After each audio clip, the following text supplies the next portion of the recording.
Bonjour et bienvenue dans cet atelier consacré à la productivité dans Visual Studio. Je suis Denis Voituron, je suis architecte logiciel dans la société belge Onirix. Onirix est une entreprise de consultants spécialisée en développement applicatif, tant en technologie .NET qu'en technologie Java. Et je suis également le fondateur du podcast DevApps, dédié à l'architecture et aux technologies Microsoft. Et vous pouvez nous retrouver chaque mois sur devaps.ms. Alors nous allons apprendre aujourd'hui à développer comme un ninja dans Visual Studio, c'est-à-dire commencer à manipuler toutes les fonctions cachées entre guillemets, tous les raccourcis clavier qui vont nous permettre de gagner un temps fou lorsqu'on va développer. Alors j'ai ouvert ici un vieux projet que j'ai trouvé sur internet qui est un petit programme d'un jeu Pac-Man. Si je le démarre, on a simplement Pac-Man qui est là et on peut jouer avec les touches du clavier. C'est un vieux jeu développé en WinForm. Ça va simplement nous servir de base pour pouvoir regarder un petit peu comment naviguer à l'intérieur de Visual Studio. La première chose qu'on va faire, c'est regarder un peu là les aspects de compilation qui existent au niveau de l'éditeur. C'est une fonctionnalité nouvelle aussi dans Visual Studio 2019, c'est, on le voit ici en haut, la zone de recherche qui a été nettement améliorée, accessible via le raccourci CTRL-Q. Si je fais un CTRL-Q, j'ai accès à toute une série de choses disponibles et que ce soit ajouter une classe, que ce soit modifier du code et notamment également avoir la possibilité de rechercher la fenêtre de sortie, View Output. Et ça m'affiche ainsi cette fenêtre que je peux appuyer sur la petite punaise pour la rendre en permanence accessible à ma vue. Alors, une autre fonctionnalité disponible dans Visual Studio, c'est la possibilité de travailler dans le Solution Explorer. Remarquez que moi je l'ai positionné à gauche. En général, il se retrouve sur la droite dans Visual Studio. Donc je l'ai positionné ici à gauche. Pour ça, il suffit de le prendre à la souris et de le déplacer pour le placer à l'endroit que vous souhaitez. Et ce que je veux faire ici, c'est ouvrir cette zone de formulaire. Si j'ouvre le designer, on peut constater qu'on retrouve, en appuyant à chaque fois sur les petites flèches pour étendre, l'ensemble des différentes méthodes qui se trouvent à l'intérieur de cette classe, de ce formulaire 1. Je peux ainsi me rendre par exemple sur une classe qui s'appelle LoadBlocks. Je double-clique dessus. Je me retrouve dans cette zone LoadBlocks et je vois tous les caractères qui sont ici, tous les zones caractères blocs qui se trouvent à cet endroit. J'ai la possibilité dans Visual Studio d'appuyer sur la touche Alt, de laisser cette touche enfoncée et de pouvoir sélectionner vraiment par bloc l'ensemble de cette zone pour pouvoir la modifier en une seule fois et donc de par exemple la changer en mettant CTRL à la place et d'enlever éventuellement les quelques lignes en faisant Shift Delete pour enlever les quelques lignes qui sont inutiles. Voilà. Et donc j'ai ainsi modifié directement l'ensemble de mes blocs qui étaient présents à l'intérieur de mon application par un CTRL. Une autre fonctionnalité disponible dans Visual Studio, c'est la possibilité de faire du déplacement de lignes. Ça nous arrive régulièrement où on vient ici écrire du code et puis on se dit « Ah ben la ligne par exemple ici qui fait l'assignation du composant left, il faudrait la placer un peu plus bas. J'ai juste besoin de laisser cette touche Alt enfoncée et avec les flèches vers le bas ou vers le haut, je peux venir déplacer cette ligne left vers le bas ou vers le haut. » Autre fonction très pratique, c'est l'IntelliSense. Alors tout le monde connaît l'IntelliSense où au début quand on commence à écrire, on a la possibilité de voir l'ensemble des fonctions, l'ensemble des classes qui apparaissent et on peut les sélectionner pour directement accélérer un petit peu l'encodage. Mais je ne sais pas si vous le savez, chaque mot dans le C# commence par une majuscule, c'est ce qu'on appelle le Pascal Case. On a la possibilité d'utiliser ces majuscules pour pouvoir retrouver uniquement les mots qui nous intéressent. Par exemple ici, le Multicast Not Supported Exception, c'est le MNSE. Et en tapant ce MNSE, automatiquement, il va me retrouver cette fameuse classe Multicast Not Supported Exception. Je fais Tab et il va me la sélectionner instantanément. Alors l'ensemble des raccourcis clavier dépendent évidemment de la manière dont votre Visual Studio est configuré. Pour ça, vous allez dans le menu Tools, Options, et vous allez retrouver dans la rubrique Keyboard différents modèles de positionnement des raccourcis clavier. Moi en général j'utilise le mode par default. Si ce n'est pas le cas ou si vous voulez appliquer ce que je vais vous montrer maintenant, positionnez-le sur le default. Si pas, vous pouvez les retrouver dans la liste qui se trouve ici. Vous avez l'ensemble des menus, l'ensemble de toutes les commandes et le raccourci clavier correspondant qui va s'afficher en dessous. Exemple de raccourci clavier. On va aller dans la classe Pac-Man. La voici. Et on va essayer de rajouter une commande. Par exemple, on va créer une opération à l'intérieur de cette classe var hop, égale new async operation.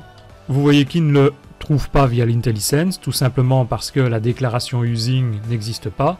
Où se trouve cette déclaration? On a juste besoin de faire un contrôle point virgule et il va me proposer l'ensemble, même parfois des packages NuGet disponibles contenant cette commande, mais ici on me voit, il me propose de faire un using component model. Je rajoute ce using component model automatiquement dans la liste qui est au-dessus. Alors vous avez peut-être remarqué aussi que dans les usings, certains apparaissent en caractère grisé, c'est tout simplement parce qu'ils n'ont aucune référence à l'intérieur de votre code, et dans ce cas-là, vous pouvez simplement les supprimer. En général, les bonnes pratiques demandent qu'on laisse le using system en place. Lorsque vous voulez naviguer dans le code pour voir un petit peu où tout ça se place, vous pouvez le faire, comme je vous l'ai montré, via l'emplacement ici dans le Solution Explorer, la liste de toutes vos méthodes. Vous avez également la liste de toutes les propriétés qui se trouvent à cet endroit. Et donc, par exemple, moi, je vais me positionner sur une propriété qui s'appelle... Voilà, on va se positionner ici, sur une variable privée dot, qui possède une classe dot, avec des crochets pour dire que c'est un tableau. Si je veux voir quelle est la définition de cette classe, j'ai tout simplement besoin de faire un F12 et je me repositionne directement à l'intérieur de cette classe. Si je veux revenir en arrière, je peux faire un CTRL- et là je navigue sur l'emplacement du curseur précédent. Si je fais un CTRL-SHIFT-, je reviens à l'emplacement, donc je fais un forward pour revenir à l'emplacement d'où je venais au préalable. Je vais me remettre ici, CTRL- pour me repositionner au début. Une autre possibilité pour afficher le détail sans devoir naviguer, c'est directement d'afficher ce détail de classe à l'intérieur même de la classe dans laquelle je me trouve. Donc par exemple, je suis sur Dot, je peux faire un Alt F12, et là, j'ai une autre fenêtre pop-up qui apparaît avec la définition de cette classe Dot que je voyais précédemment, mais dans une autre fenêtre. Je peux ainsi rapidement la consulter sans perdre l'emplacement courant, et simplement refermer ensuite la fenêtre quand je n'en ai plus besoin. Autre possibilité aussi de navigation, si je me trouve sur cette fameuse classe dots qui se trouve ici, je vois que j'ai toute une série de références. Ça, c'est ce qu'on appelle le CodeLens. CodeLens est apparu dans la version 2015 de mémoire de Visual Studio, d'abord en mode Enterprise, puis professionnel, et maintenant disponible également pour la version Community Edition, gratuite pour tout le monde, disponible pour tous les projets open source. Et je vois donc ici apparaître directement un petit lien, 47 références font référence à cette classe dots et à ce constructeur dots. Je peux le retrouver soit en cliquant sur ces 47 références et j'ai la liste complète et en double-cliquant je navigue vers cet emplacement, ou en passant simplement je vois une petite info qui me donne l'emplacement exact où c'est utilisé. Mais je peux également sélectionner, positionner sur dots et faire un Shift F12 et là j'ouvre une fenêtre avec toutes les références dans laquelle je peux naviguer à l'intérieur de cette fenêtre et voir en un seul coup d'œil où ce paramètre dot est utilisé. Autre chose qui est également disponible dans tout Visual Studio, c'est si je me positionne sur, par exemple, dans une méthode et qu'à l'intérieur de cette méthode, je suis intéressé par regarder le contenu de la variable loc, qui est ici, le simple fait de se positionner sur cette variable va automatiquement me présélectionner, me pré-highlighter, donc m'afficher en surbrillance tous les emplacements où cette variable est utilisée, et ce de manière dynamique. Alors il arrive très fréquemment qu'on a besoin d'avoir des classes qui sont des entités générées à partir de supports XML ou JSON qui se trouvent à l'extérieur, et de pouvoir créer des entités dans des nouvelles classes par exemple. Imaginons qu'ici je vienne créer une nouvelle classe dans mon projet, on va aller rechercher le contenu via un JSON, mais on va pouvoir faire un CTRL-Q pour aller directement dans cette zone de recherche rapide, taper classe, add class, automatiquement la zone avec le nom est présélectionnée, je vais l'appeler sample. J'ai une classe sample qui se trouve ici. Je vais me connecter sur internet et aller sur par exemple un Swagger ou bien un document de définition XML. Je sélectionne le JSON qui m'intéresse, CTRL-C, copie.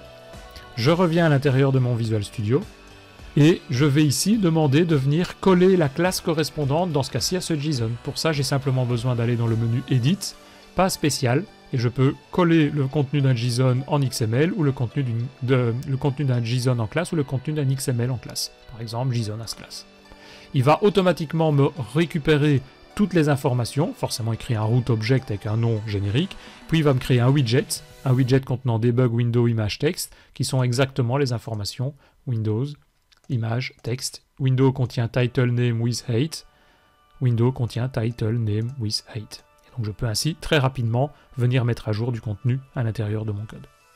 Si vous devez présenter votre code à un collègue lors d'une présentation, ou bien pour pouvoir visualiser du code plus clairement à l'intérieur de votre interface, sachez que vous pouvez utiliser CTRL et la roulette pour dézoomer ou zoomer dans l'autre sens, pour avoir du texte et du code à chaque fois un peu plus grand.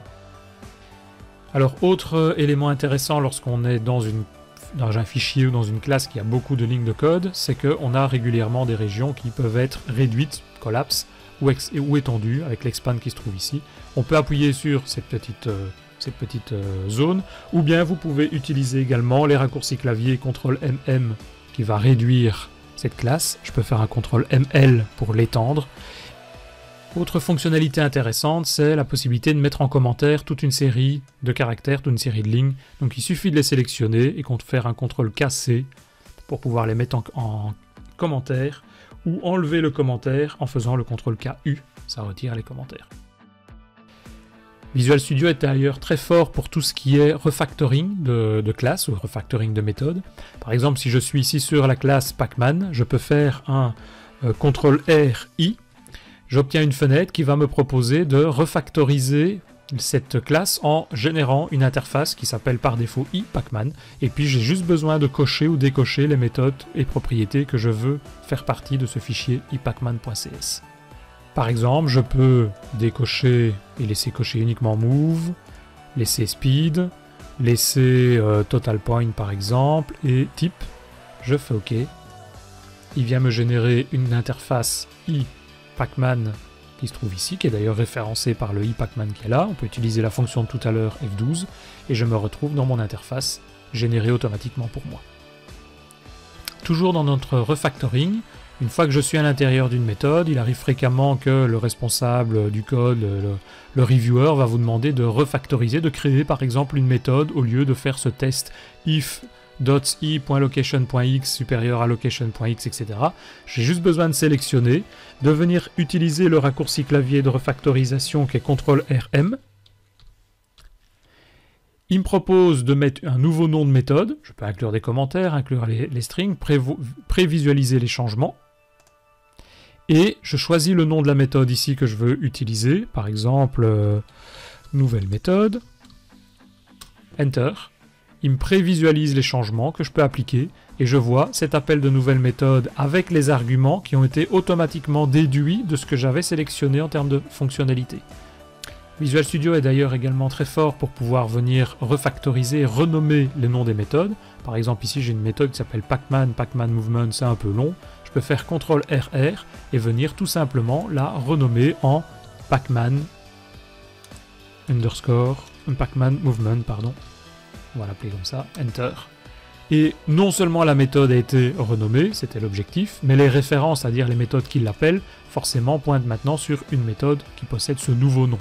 Ce n'est pas un replace, au sens classique du terme, dans lequel il aurait été remplacé le texte sans se préoccuper si c'est une chaîne de caractères, c'est vraiment un remplacement, un renommage intelligent, où il parcourt le code pour voir qui fait référence à cette méthode.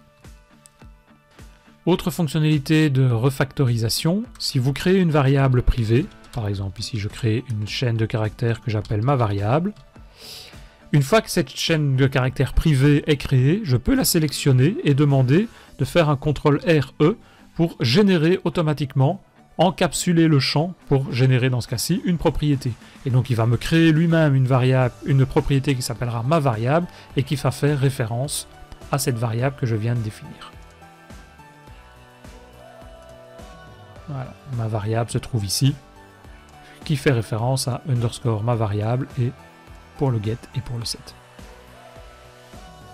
Si vous ne retenez pas tous les raccourcis clavier, ils sont tous disponibles comme je vous l'ai montré dans le menu outils keyboard ou via le menu directement quand c'est disponible dans ce menu. Sinon vous avez à chaque fois la petite ampoule, vous cliquez dessus et vous avez de manière contextuelle tout ce qui est possible de faire à l'intérieur de cette zone.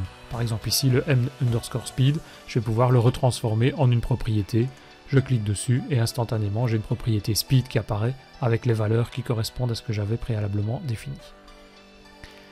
Depuis Visual Studio 2019, il y a une fonctionnalité intéressante qui est le code cleaner. Le code cleanup qui se trouve ici, qui est configurable, on peut définir différents profils dans lesquels on a différentes règles qui peuvent être appliquées lorsqu'on va exécuter ce code cleanup. J'ai juste besoin de faire un CTRL-KE et il va venir automatiquement retirer tous les using qui ne servent à rien, y compris le using system dans ce cas-ci qui n'était pas utilisé. Il a automatiquement retrié par ordre alphabétique ces différents using et il va mettre en forme tout le code via toute une série de ce genre, toute une série de critères similaires à celui-là. Autre fonctionnalité intéressante de débugage, quand je vais exécuter mon code, je vais pouvoir par exemple mettre un point d'arrêt ici dans le constructeur du Pacman, demander de démarrer mon application. Quand j'arrive à l'intérieur de cette commande, je peux retrouver dans cette zone watch l'ensemble de mes différentes variables qui sont utilisées et j'ai depuis Visual Studio 2019 une zone de recherche dans laquelle je peux retrouver à la fois dans le libellé des variables ou des propriétés mais également à l'intérieur du contenu. Par exemple, je peux rechercher Pacman et il va me retrouver la valeur Pacman qui se trouve ici derrière cette propriété TIS. Voilà, nous avons fait ainsi un peu le tour des différents raccourcis clavier, des fonctionnalités principales présentes à l'intérieur de Visual Studio. J'espère que vous avez appris toute une série de nouveautés, des nouveaux raccourcis, des nouvelles manières de développer, de débugger. Et je vous retrouve lors d'un prochain épisode. À bientôt!